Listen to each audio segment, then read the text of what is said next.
seems that all of those flaws that I thought were flaws actually became strengths for this camera. I did mean exactly what I said. I really did want to hate this camera, and for a few viable reasons. It seemed like Insta360 was being left out of the market, and they wanted to create something new, which I can appreciate, but they also wanted to compete with a market that was already being slowly taken over by DJI. So they rushed in with this Ace Pro, and just like every other new model of anything, I wait a few months to see what firmware updates are going to do and what the community is saying about each of these new products. Another reason that I didn't want this camera was because there was no 10-bit, and that's usually a deal breaker for me because 10-bit coloring is absolutely essential for the best cinematic footage. Another reason that I wanted to hate the Ace Pro was because of the new AI humbug. Everybody's talking about it. It scares all of the conspiracy theorists. And no, I'm not one of them. However, they are alleviating jobs for people, and they're creating new things that you wonder whether or not social media is true or not, or real. So when they introduced the new AI features into an action camera, again, I wanted to wait and see how that was going to go. Another reason that I didn't want to like this camera was because they did what GoPro 8 did and didn't put a replaceable lens cover on it. Who does that? Do we not learn from history? Now don't get me wrong, I've always been a fan of Insta360. I've had their X2, I've had their X3, I've had the 1R, I had the 1RS, I've had the 1RS 1-inch edition, and now the Ace Pro. And the reason that I went ahead and pulled the trigger on the Ace Pro was I'm a happy mama. My wife and I went to visit our two oldest children up in Virginia, and both of them had a need for action cameras, and being that Dad's the action camera guy, I had the GoPro Hero 11 that would be best suited for my son's race car driving hobby. Now my oldest daughter didn't have a camera, and she wanted to start her own YouTube channel back up, so I gave her my Osmo Action 3. I still have my Osmo Action 4. I love that camera. It's probably the best 10-bit action camera that I could imagine having. So by giving these cameras to my children was not a ploy or an excuse to go buy another camera. I just like to have a couple of other options, and now would be the best opportunity to try it. So I pulled the trigger. So with all of the things, the viable reasons why I wouldn't want this camera, I went ahead and bought it anyway to give it a chance.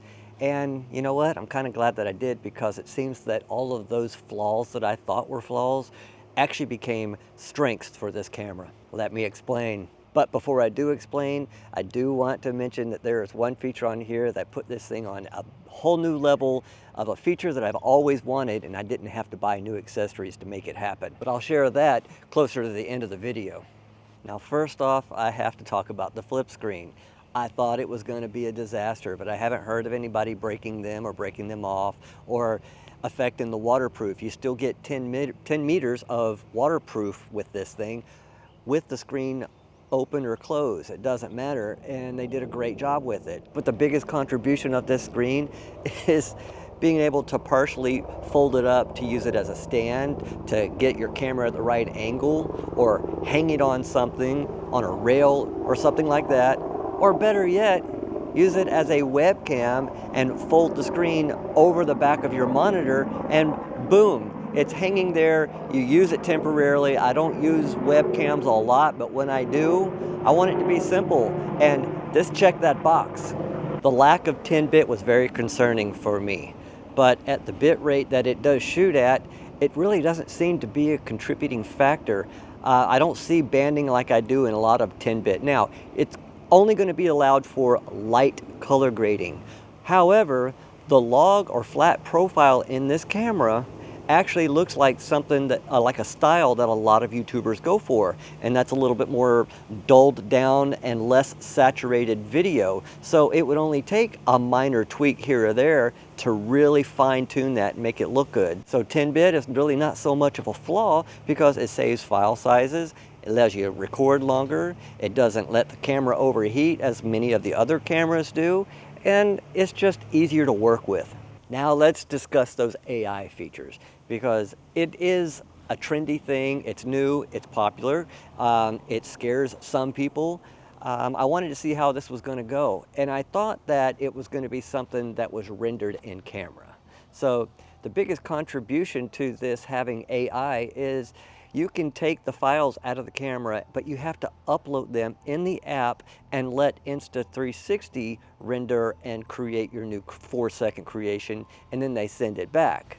It isn't one of those things where it's done in camera and it eats up battery life, and it's got all of these things that can see and hear you and send it to China and all of these conspiracy theory things.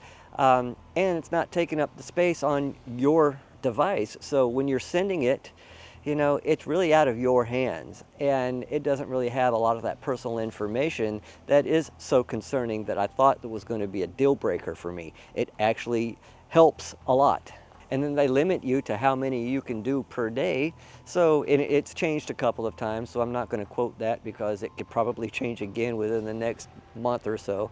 But they do limit you on how many you can do per day of the 4-second clips. So they render them. They get back to you pretty fast. As soon as you upload it in the app, then you get it back within a couple of minutes of them adjusting and putting your twist and style on whatever you're doing. But it's not on your device, and it's not eating up the longevity of the mechanical features that this camera is capable of.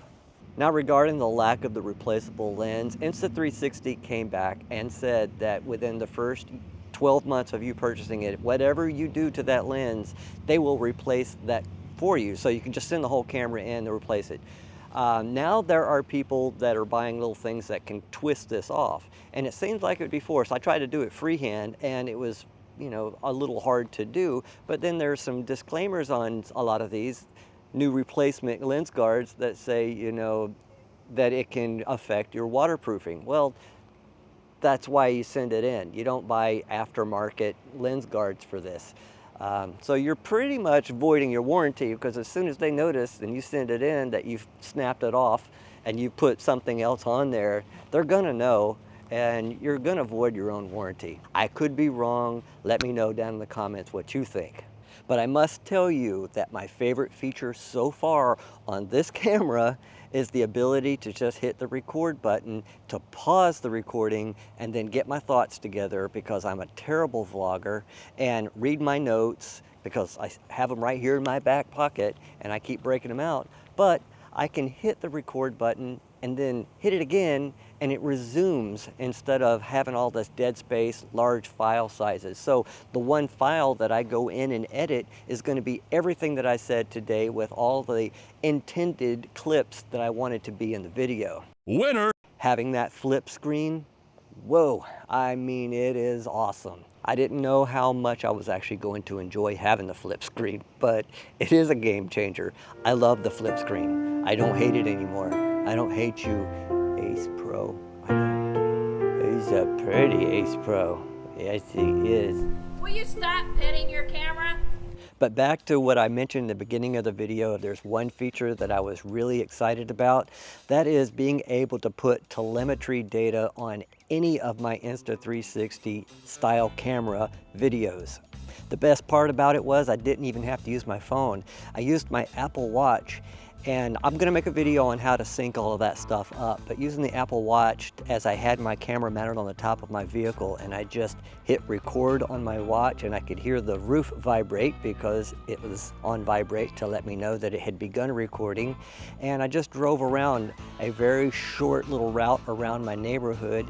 I was able to, in post, put my speed, my elevation, my distance, and just whatever kind of data that you want, that if it's in your health app on your watch, then you could import that into the video that you're recording.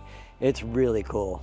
So yeah, this was a first impressions video, but I have changed my mind on this camera. So I'm gonna be doing a lot more reviews. I was just telling my wife inside as I paused the video and I came back out on to one clip that I'm gonna be vlogging a lot more now, because I'm terrible at vlogging. And so when I can just pause and pull out my notes and then, you know, figure out what I'm gonna say next and then keep at it without having to go through 40 or 50 different files to see which one was the best one, saves a lot of time.